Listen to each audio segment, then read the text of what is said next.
So hello everyone, स्वागत है आपके अपने यूट्यूब चैनल वॉइस सर पर। तो आज हम लोग देखने के लिए जा रहे हैं क्लास 10th की ज्योग्राफी का चैप्टर नंबर 2 है और इससे कुछ महत्वपूर्ण प्रश्न हैं जो बार बार एग्जाम में आते हैं।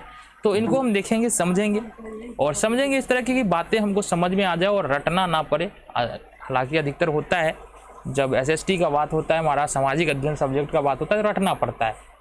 तो देखो बातों को यहाँ पर समझते हुए चलेंगे ताकि रटने की जरूरत ना पड़े। तो हमारे पास अब ये क्वेश्चन है हमारे पास कि भारत के किन भागों में नदी डेल्टा का विकास हुआ है, ठीक है, और यहाँ की मृदा की क्या विशेषताएं हैं। पहली बात तो ये है कि नदी डेल्टा होता क्या है, ये हमको समझना पड़ेगा।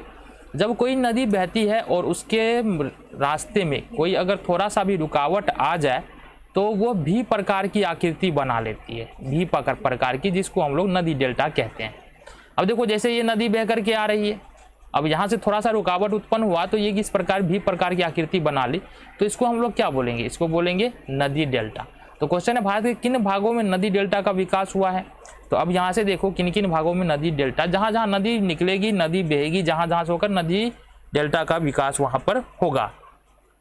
तो देखो मुख्य रूप से महानदी, गोदावरी, कृष्णा, कावेरी, इन नदियों के द्वारा जो है नदी डेल्टा का विकास हुआ है। कौन कौन सी नदी है देखो जरा, महानदी, गोदावरी, कृष्णा और कावेरी नदियों द्वारा डेल्टा का निर्माण हुआ है।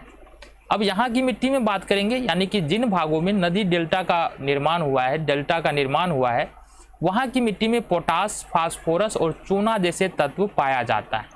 कौन कौन से, पोटास, फास्फोरस और चूना जैसे तत्व है। अब पोटास, फास्फोरस और चूना है क्या, हमको पता है कि किसी भी पेड़ को उगने के लिए ना पोषक तत्व की आवश्यकता होती है ना। तो ये पोषक तत्व भी क्या है, पोटास, फास्फोरस और चूना भी पोषक तत्व का ही रूप है, ठीक है। और इन मिट्टी जहाँ पर नदी डेल्टा बनता है ना, यहाँ की मिट्टी जो होती है ना काफ़ी उपजाऊ होती है, जिसके कारण यहाँ पर गहन कृषि की जाती है, ठीक है। ये 4 नंबर क्वेश्चन था हमारा।